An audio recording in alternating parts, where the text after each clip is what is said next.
A condenação por tentativa de golpe de Estado no STF, julgamento de Jair Bolsonaro e outros réus no Supremo Tribunal Federal, STF. Ele inclui a votação nominal dos ministros, um resumo do voto de cada um e os detalhes da condenação. Dos atos de 8 de janeiro de 2023 em Brasília. Imagens do STF. Em um dos momentos mais decisivos de sua história, o Brasil voltou os olhos para a primeira turma do Supremo Tribunal Federal. O julgamento da ação penal 2668, que investigou e condenou o ex-presidente Jair Bolsonaro e outros 7 réus por uma série de crimes, incluindo a tentativa de golpe de Estado. Este julgamento, que se encerrou em 11 de setembro de 2025, estabeleceu um precedente histórico. Neste vídeo, vamos detalhar os crimes, a votação de cada ministro e as penas aplicadas, o julgamento e a votação. O julgamento do chamado núcleo crucial da tentativa de golpe começou com o voto do relator, ministro Alexandre de Moraes, e terminou com um placar de 4-1, pela condenação de Bolsonaro e dos demais réus. Ministro Alexandre de Moraes, relator menos voto pela condenação. O ministro Alexandre de Moraes, relator da ação, foi o primeiro a votar e a definir a linha de acusação. Em voto detalhado, ele apontou o ex-presidente como líder de uma organização criminosa que orquestrou a tentativa de golpe. O ministro citou provas como a delação de Mauro Cid, a existência do minutas golpistas e a incitação de ataques às instituições. Ele afirmou que o plano era anular o resultado das eleições e impedir a posse do presidente eleito, caracterizando os crimes de organização criminosa armada, tentativa de abolição violenta do Estado Democrático de Direito, golpe de dano qualificado e deterioração de patrimônio público tombado, ministro Flávio Dino.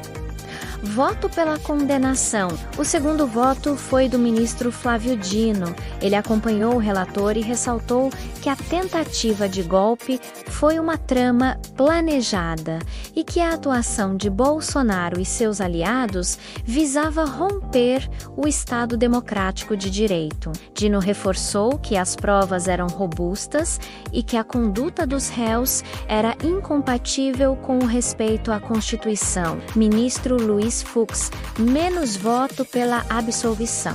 O único voto divergente foi do ministro Luiz Fux.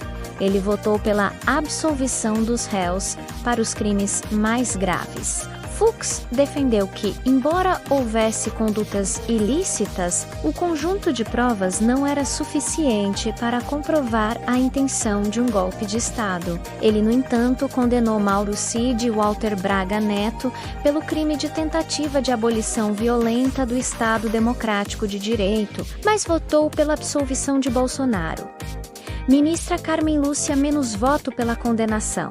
A ministra Carmen Lúcia deu o voto que formou a maioria. Ela enfatizou a gravidade dos atos, descrevendo-os como um encontro do Brasil com o seu passado e afirmou que a ação pulsa o Brasil que dói. Em seu voto, ela reforçou a tese de que havia um plano coordenado para desestabilizar as instituições e que a atuação dos réus não poderia ser vista como um simples protesto. Ministro Cristiano Zanin, menos voto pela condenação. O último a votar foi o ministro Cristiano Zanin. Ele seguiu a maioria, reafirmando que as ações dos réus eram uma ação concertada para subverter a ordem democrática. Ele destacou que a tentativa de cooptação das Forças Armadas e a elaboração de decretos golpistas demonstravam a seriedade do plano, justificando a condenação por todos os crimes descritos na denúncia, as penas de prisão e a conclusão.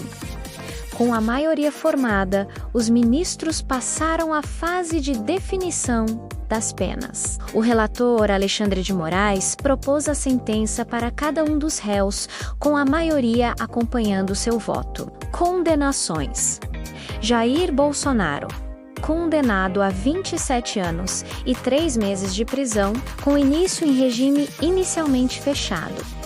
Ele também foi condenado a 124 dias multa. Walter Braga Neto, condenado a 26 anos de prisão, com início em regime inicialmente fechado. Marocida, condenado a 2 anos de prisão, em regime aberto, conforme seu acordo de colaboração premiada. Embora as penas de prisão tenham sido estabelecidas, é importante destacar que a decisão ainda cabe recurso no próprio STF, e por isso a prisão não será imediata. A condenação só se tornará definitiva após o trânsito em julgado, quando não houver mais possibilidade de recurso.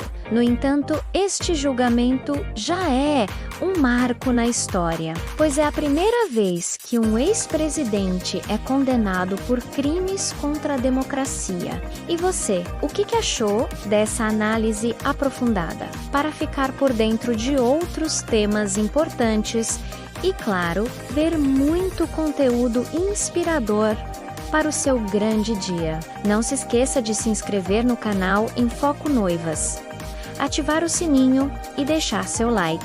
Comente abaixo sua opinião sobre este julgamento e o que mais você gostaria de ver por aqui.